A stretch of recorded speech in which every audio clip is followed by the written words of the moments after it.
மாண்புமிகு எதிர்க்கட்சி தலைவர் உட்காருங்க. மாண்புமிகு பேரவைத் தலைவர்களே, நாங்கள் அரசு எதுவும் குறை சொல்ல விரும்பல. உங்களுடைய அரசனுடைய கவனத்திற்கு கொண்டு வர்றோம். அதற்கு பிறகு நீங்க பதில் சொல்லுங்க. நாங்க கவனத்துக்கே கொண்டு வராம நீங்களே எல்லாத்துக்கும் பதில் சொல்லுங்க. நான் எதுக்கு சட்டமன்றத்துக்கு வரணும்? சில நிகழ்வு உட்காருங்க. சில நிகழ்வுகளில் நான் விளக்கம் சொல்லிடுறேன். சில நிகழ்வுகளில் அரசே தங்களுக்கு தெரிந்திருக்கிற தகவல்களை முன்கூட்டியே உங்கள் அனைவருக்கும் மக்களுக்கும் தெரிவிக்கிற விதத்தில் என்ன தவறு இருக்கிறது? அதுக்குரிய இருங்க சார். அதே பொருள் இல்லை. இருங்க, தயவுசெய்து எல்லாரும் குறுக்க பேசினா கஸ்டமர் உட்காருங்க. மாண்புமிகு உட்காருங்க. இந்த பிரச்சனையில் அவர் கருத்தை சொன்ன பிறகும் நீங்கள் உங்கள் கருத்துக்களை பதிவிப்பதில் என்ன தவறு இருக்குது? இல்லை, சரி என்ன சரியில்லை இல்லை. இதை இங்க பாருங்க, என்ன முயற்சிக்க கூடாது என்றா நாங்கள் கவனத்துக்கு கொண்டு வந்ததால் தான் அவள் பதில் சொல்ல முடிந்தது என்றோ, அல்லது நாங்கள் பதில் சொன்னதால் தான் கவனத்துக்கு கொண்டது என்றோ அல்ல. மக்கள் பிரச்சனையில் அனைவரும் ஒற்றுமையாக இருக்கிறோம். உரத்த குரலில் நாங்கள் பேச விரும்புகிறோம் என்பதை பதிவு செய்ய வேண்டும், அவ்வளவுதானே. அவர் சொன்ன பிறகு நான் பேச அனுமதிக்கிறேன். ஒவ்வொரு கட்சிக்கும் அந்த அனுமதி தான். நீங்க எல்லாம் பேசுங்க, ஒன்றும் தவறு இல்லை. அவர் கருத்தை சொல்லி முடிக்கட்டும். மாண்புமிகு உட்காருங்க, நீங்க பேசுங்க சார். மாண்புமிகு உறுப்பினர்கள் அவர் சொன்ன பிறகு நீங்க பண்ணுங்கன்றேன். அப்ப நீங்க என்ன விரும்புகின்றா, நாங்க சொன்னதுனால தான் அவர் பேசுறார், அப்படி வேண்டாம், அவர் சொல்லட்டும் என்ற. அவர் தயார் என்று சொல்லிவிட்டார். அவர் பதில் சொல்லட்டும். அவர் சொன்ன பிறகு நீங்க கேள்வி கேளுங்க. மாண்புமிகு அவை முன்னவர்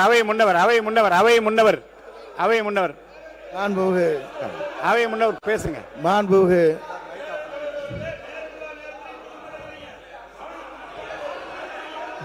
சொல்ற கொடுங்க, சொல்ற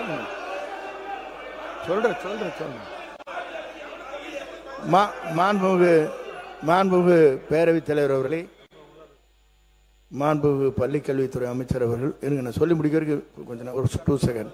இல்லை நான் சொல்றேன். இல்லை அவர் இல்லை நான் சொல்ல வரேன்னு சொல்ல வரைக்கும் ஒரு ப்ளீஸ். எந்த மரபை யாரும் மாற்றலைங்க, மரபு மாற்றப்படவில்லை. இல்லை, அவர் கருத்துக்களை வழங்கினார். நீங்கள் அதற்காக கவன ஈர்ப்பு தீர்மானத்தை நாங்கள் கொண்டு வந்திருக்கிறோம். நாங்கள் முன்மொழி வேண்டும் என்று. இல்லை அதே 0 பண்ணலாம், எழுப்பலாம். அது இல்லை மறுக்கவில்லை.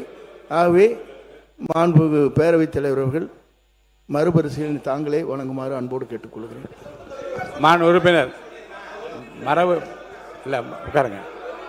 பாருங்க, இந்த பிரச்சனைகளை உட்காருங்களேன். மாண்புமிகு உட்காருங்க. ஒரு விஷயத்தை நான் சொல்கிறேன். இந்த மரபு என்பதிலே ஒன்றை நீங்கள் புரிந்து கொள்ள வேண்டும். உடனே வெகுண்டு எழுந்து அந்த பதில் சொல்லுகிற தன்மையை கொஞ்சம் குறைத்துக் கொள்ளுங்கள். கரூர் சம்பவம் நடந்தபோது இதே இருங்க உட்காருங்க. நீங்க வேணாம், இருங்க, உட்காருங்க. அனுமதிக்க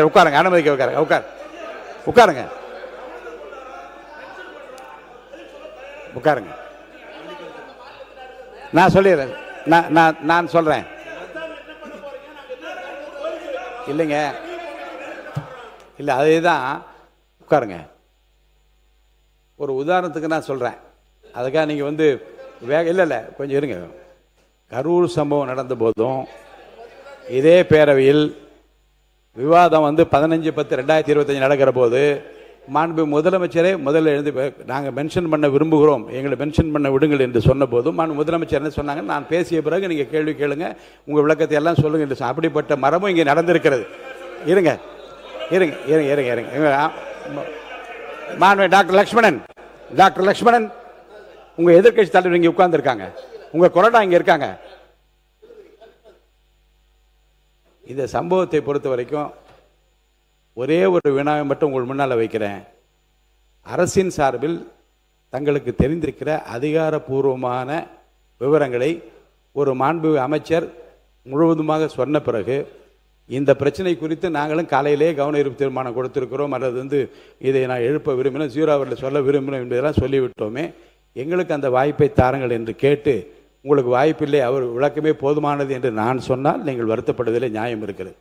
அவர் சொன்ன விளக்கத்திற்கு பிறகும் உங்களுக்கு தெரிந்திருக்கிற அதிகப்படியான அந்த உண்மைகளையும் சம்பவங்களையும் சொல்லி மேலும் பேசுவதற்கான வாய்ப்பளிக்கிறேன் என்று சொன்ன பிறகு, நாங்கள் சொன்ன பிறகுதான் மாண்புமிகு அமைச்சர் பதிலளித்தார் என்பதோ இல்லை. ஏன் இல்லை அந்த இல்லை இந்த மாற்றத்தை இல்லை இந்த மாற்றத்தை செய்வதனால் நிறைந்த பயன் பாதிக்கப்பட்டு இருக்க வேண்டும் என்கின்ற அந்த விருப்பத்தின் அடிப்படையிலும் உடனடியாக அரசு என்ன செய்கிறது என்பதை சொல்லுவதன் மூலமாக என்ன குறை வந்துவிட போகிறது எனக்கு புரியல. நீங்க மென்ஷன் இல்லை ஒன்னே ஒன்று என்ன கிடைக்கும் என்றால் எதிர்க்கட்சியை சார்ந்த இந்த உறுப்பினர்கள் எல்லாம் உடனடியாக அரசனுடைய கவனத்தை ஈர்க்கும் வகையில் மென்ஷன் பண்ணாங்கன்ற அந்த பெயர் தான் கிடைக்குமே தவிர ரிசல்ட் ஒன்று தான், அதனுடைய விடை ஒன்று தான். இருங்க பாருங்க, இப்போது அவர் படிக்கட்டும். நான் உங்களுக்கு இருங்க இல்லை நீங்கள் இல்லை நீங்கள் இப்போ நானே சொல்லிடுறேன் இதை இப்போ நீங்கள் இப்போ இல்லைங்க, மாண்பு எதிர்க்கட்சி தலைவரும் இப்போ பேசிய மற்ற கட்சியினரும் இதை ஏற்கனவே என்னிடம் கடிதம் மூலமாகவும் நேரடியாக 0 அவர்களை எழுப்பதற்குரிய அனுமதியை கேட்டால் என்பதையும் நான் பதிவு செய்து கொள்கிறேன். மாண்பு மல்லிகுளத்துறை அமைச்சர் பேசட்டும் பாட்டும் இல்லைங்க பேச சொல்லுங்க மாண்பு பள்ளி இருங்க இல்லை இல்லை இல்லை விளக்கம் மட்டும் சொல்லுங்க விளக்கம் மட்டும் சொல்லுங்க நீங்க சொல்லுங்க. மாண்புமிகு பேரவைத் தலைவர் அவர்களே, உங்களுக்காக தான் பேசுறேன், சொல்லிடுறேன். மாண்புமிகு பேரவைத் தலைவர் அவர்களே, மற்ற கட்சி உறுப்பினர்களினுடைய கோரிக்கையை அண்ணா உங்களுக்காக தான் பேசுறேன், கொஞ்சம் உட்காருங்க. உங்களுக்காக தானே பேசுறேன், உட்காருங்க. அண்ணா கவனி, கொஞ்சம் உட்கார சொல்லுங்க, தர சொல்றேன், ரெக்வஸ்ட் பண்றேன். அண்ணா அண்ணா எடப்பாடியார் எதிர்கட்சி உறுப்பினர்களினுடைய கோரிக்கையை அவர்கள் ரொம்ப கன்சர்ன்டா கோரிக்கை வைக்கிறாங்க. அதை கொஞ்சம் பரிசீலனை செய்து மறுபரிசீலனை செய்யும்படி கேட்டுக்கொள்கிறேன். மென்ஷன் பண்ணுங்க, மாண்பு எதிர்க்கட்சி தலைவர் மென்ஷன் பண்ணுங்க, எல்லா வருஷம் மென்ஷன் பண்ணுங்க. உட்காருங்க உட்காருங்க உட்காருங்க.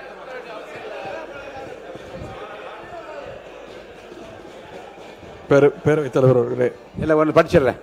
சிறப்பு கவன ஈர்ப்பு. தமிழ்நாட்டிலிருந்து நேபாளத்திற்கு சுற்றுலா சென்றவர்கள் வெள்ளத்தில் சிக்கியது குறித்து விழி 55 கீழ் அறிவிப்புகளை கீழ்காண உறுப்பினர் கொடுத்துள்ளார்கள். திருவாளர்கள் ஏவா வேலு அவர்கள், மாநில உறுப்பினர் கார்த்திகேயன், மாநில உறுப்பினர் சி.வே. கணேசன் அவர்கள், மாநில உறுப்பினர் தமிழ் அன்சாரி அவர்கள், மாநில உறுப்பினர் ஜவஹர்லா அவர்கள், மாநில உறுப்பினர் எடப்பாடி கே. பழனிசாமி அவர்கள், மாநில உறுப்பினர் அக்ரி எஸ்.எஸ். கிருஷ்ணமூர்த்தி அவர்கள், மாநில உறுப்பினர் கே. சிவகுமார் அவர்கள், மாநில உறுப்பினர் ஆர். செல்லசுவாமி அவர்கள், திருமதி லதா அவர்கள், மாநில உறுப்பினர் டி. ராமச்சந்திரன், மாநில உறுப்பினர் மாரிமுத்து அவர்கள். இப்பொருள் குறித்து கட்சிக்கு ஒருவர் என்னை சுருக்கமாக அரசின் கவனத்தை ஈர்த்து அமர்வது என்று கேட்டுக்கொள்கிறேன்.